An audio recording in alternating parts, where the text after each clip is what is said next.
कांग्रेस की अगुवाई में देश की आवाज बनने से लेकर कई प्रस्तावों को स्वीकार करवाने, बंगाल विभाजन को रद्द करवाने जैसी बड़ी सफलताओं ने आजादी के आंदोलन को नई दिशा दी हुई थी। देश का लगभग हर बड़ा आंदोलनकारी कांग्रेस के मंच से जुड़कर आजादी की आवाज बुलंद कर रहा था। सफलता के इन्हीं मजबूत एवं महत्वपूर्ण कदमों के बीच 1912 का बांकीपुर अधिवेशन संपन्न हुआ। इसी अधिवेशन में पहली बार एक डेलीगेट के रूप में पंडित जवाहरलाल नेहरू जी ने हिस्सा लिया। 1913 का कराची अधिवेशन भारत में सद्भाव और एकता के लिहाज से काफी महत्वपूर्ण साबित हुआ। बंगाल विभाजन की साजिश के बीच दोनों समुदाय ये समझ चुके थे कि देश का शत्रु एक ही है और वो ब्रिटिश हुकूमत है। उसकी लाठी और गोलियां धर्म देखकर किसी को नहीं छोड़ती हैं।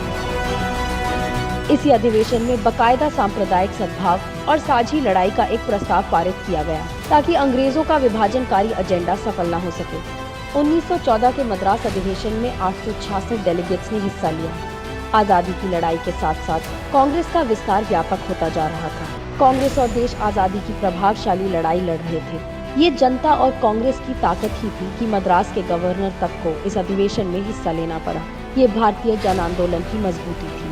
एसपी सिन्हा की अध्यक्षता में 1915 का बॉम्बे अधिवेशन स्वतंत्रता संग्राम के लिहाज से बेहद महत्वपूर्ण साबित हुआ। इस अधिवेशन में कांग्रेस के संविधान में बदलाव किया गया और कांग्रेस की ताकत दुगनी हुई। भाग लेने वाले सदस्यों की संख्या बढ़कर 2259 हो गई और इससे आजादी के आंदोलन को गति मिली।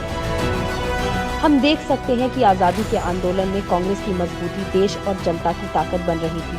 अंग्रेज भी जानते थे कि कांग्रेस के मजबूत होने का मतलब है भारत को ताकत मिलना और ब्रिटिश हुकूमत की नींव कमजोर होना।